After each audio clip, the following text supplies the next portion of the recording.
Abs every day. Some kind of workout for your abs every time you go to the gym. We're going to start out with beginner. We'll talk about some intermediate, then we'll talk about some advanced. So the beginning exercise should usually be something like a plank, just like this. Just find you a mat, put your elbows underneath your shoulders, and then try to lift your butt up and keep it flat with your back for just as long as you can possibly stand it. Usually around a minute or so, sometimes longer, depending on how good you get at it. Next thing, we need to work on our obliques. So same thing, it's a plank, but it's an oblique plank. So you're just working on your core muscles on the side of your back, your obliques, the sides of your abs, the sides of your back. You want to do both sides, do them the same so that you can bring up your weaker side. You want to try to do them the same so you don't end up overdeveloping one side and stronger on one than the other. This will hit your back, it'll hit your overall core in a good way. The next thing you want to try to do is called a lean and hold. It's a really good exercise. It looks easy, but it's really hard. You just want to lean backwards. You want to keep your legs straight as possible, and then try to maintain a 45-degree angle.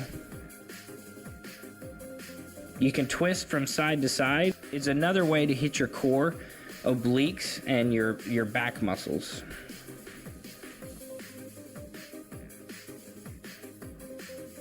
The next thing we're going to try here are sit-ups. This is definitely an intermediate exercise. If you have somebody hold your feet, it'll do better, or you can put your feet under a dumbbell or something like that.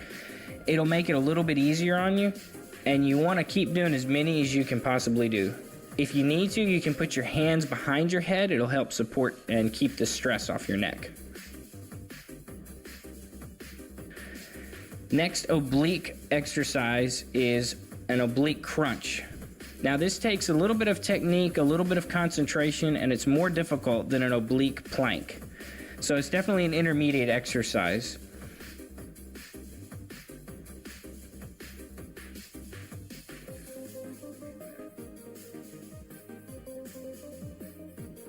You definitely want to make sure you do both sides. Same thing here. You want to shoot for the same feeling, the same number.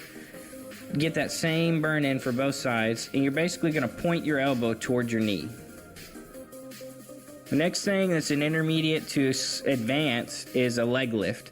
You want to keep your legs as straight as possible.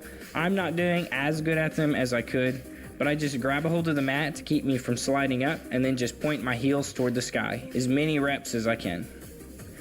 You can vary this exercise by touching your heels to the ground and then picking your legs up.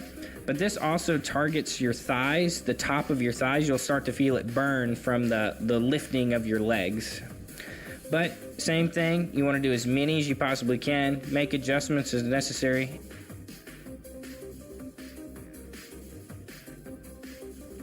Definitely an advanced work is roller work.